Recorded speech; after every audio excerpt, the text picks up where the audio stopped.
Right. Good afternoon, ladies and gentlemen. I'd like to start off by saying thank you to Safia for being here today. Thank you. First of all, tell us more about the video. Well, I really wanted to share it to you guys because I think sometimes it's difficult to kind of put a context around the kind of enterprise and industry that we work in. And I started my journey 25 years ago. It's the 25th anniversary of People Tree this year. I started it in Japan. And I always have wanted to look at what does conventional fashion do? And because if I don't know what conventional fashion does, how do I know what fair trade fashion should do? So I've spent my last over 20 years going into the slums, going into the garment factories, understanding the issues in terms of workers' rights, environmental degradation. How can I build a sustainable brand? How can I build a sustainable and fair supply chain? And this is a film that I always wanted to make, but we're not filmmakers. We do TV documentaries in Japan where we started. We run press trips and whatnot. And when these guys came from LA and said, the Rana Plaza factory collapse shocked us. We want to understand more about what a fair trade brand does and its social impact, positive impact, and talk about the conventional fashion industry. They made this film and it was absolutely super. So if you do have interest and time, I would urge you. I think, women sat here, we have a really unique perspective, which is about bringing a really holistic approach to business. And this is triple bottom line. This is not just for profit. We can bring social impact. We can also bring innovation in terms of environmental issues and sustainability. And we have this incredible mind, which is about juggling different priorities to deliver more than just profitability. And so as a social entrepreneur, I don't know, I'm sorry, how many other social entrepreneurs you've met today, but I think it's, it's really exciting to be with you. Sorry, I kind of went off on one. Sorry. So, intriguing, you actually started a career in marketing before shifting into creating your own company. What was the reason behind this transition?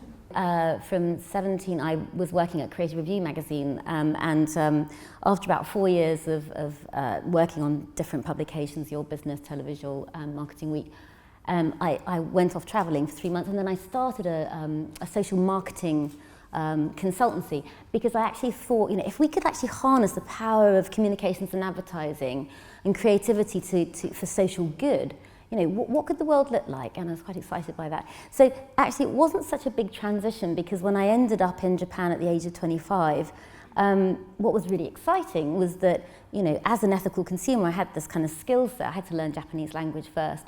But we had the skill set with which we could then, talk about this whole new mission of, fairly traded product. We could start designing, retailing. We have about 1,000 stockists throughout the world that sell People Tree products, and you can also buy our product on e-commerce, for example, in Japan and in the UK.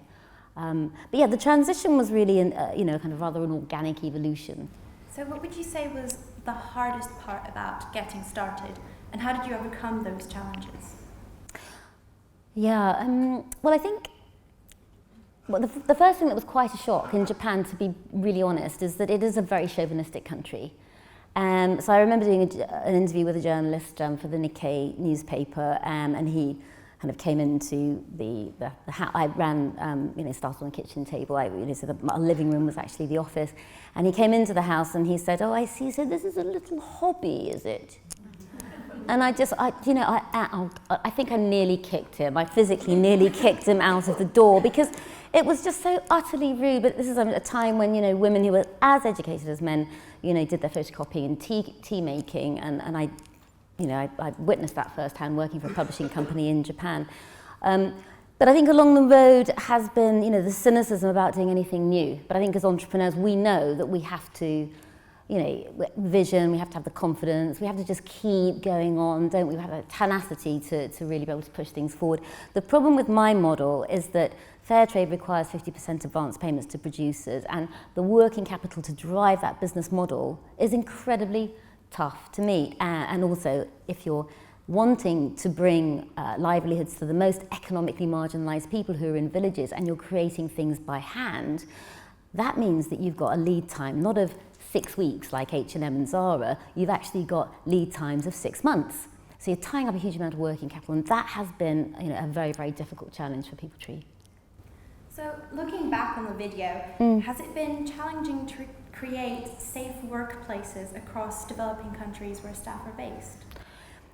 Well, we've been extremely lucky because firstly, I've selected groups that are, they put women's development central to everything they do. They're also working on or open to environmental production methods. So that's how I select my suppliers and my fair trade groups. And so what that means is that there's an openness, and through partnering, through long-term partnership, you can bring about amazing innovation. So for example, you know, I started with a group called Swallows in Rajshahi in northwest Bangladesh, which is actually, it's featured in the film. You can download it, it's free of charge on Netflix. And it was just, you know, bamboo buildings with, you know, corrugated, you know, iron roofs. Fantastic, you know, energy from the women, 250 hand weavers who are usually men actually, and artisans who are embroidery artisans and tailors. And you know, together we've built such a strength. We've rebuilt the handicraft centre, we've built a daycare centre, we've built a school. You know, the facilities, the sewing machines, you know, a lot of the infrastructure is now incredibly strong. It was one of the first groups to get World Fair Trade Organization fair trade certifications that audit throughout the supply chain. But that does take long-term partnering, and I think it's very, very insincere when we go to a supplier and we say, give me your audits, give me your certification, I expect you to achieve this, that and the other, without actually, giving that commitment of, regular orders, a good price, decent delivery times, and ideally long-term business, because that way you can actually deliver, decent human rights for the workers, and you can actually innovate together as a partnership for better product. I mean, that's how we achieved, the first organic cotton dress, cotton range certified by the Soil Association 15 years ago in the developing world. So the dress that I'm wearing, for example, that would be 100% organic cotton. But it was through partnering together and really trusting each other and investing, together in that vision that we were able to produce innovation that was not only fair trade compliant, but also, environmentally quite pioneering. Hi, I'm Naz Morley. I work for the Microloan Foundation. Women can make a huge difference in this world. What advice would you give to people who, are young today and thinking about their future as an alternative to the academic route? I do think women have this incredible skill to think holistically, and that makes us born social entrepreneurs. It makes us born to deliver the kind of shift that the whole economic system needs now. We talked COP21 in Paris, we were talking about sustainable development goals. We are the ones that need to start delivering that. And if we can deliver that from a kind of SME perspective, that's incredible. And now we have all the tools to deliver it. We have, crowdfunding, so we can start telling those stories to those communities, those, whether they be customers or B2B. So we have this amazing opportunity to tell the stories. So I think women need to use that kind of holistic approach that they have to delivering solutions. Very, Islamic countries, very, very difficult for women in the villages to actually, get out there, to have a voice, to have the economic security, especially if they've been abandoned or divorced by their husbands. Those are the very women that the fair trade projects promote so that they can receive training, a livelihood, and the support that's needed. So I think by creating that gender focus, which is central to fair trade, it's created opportunities for women. So I do think it's been central. Women and environment, since I was 25 years old, starting the company in Japan, has been central to the mission of and the ethos of the company.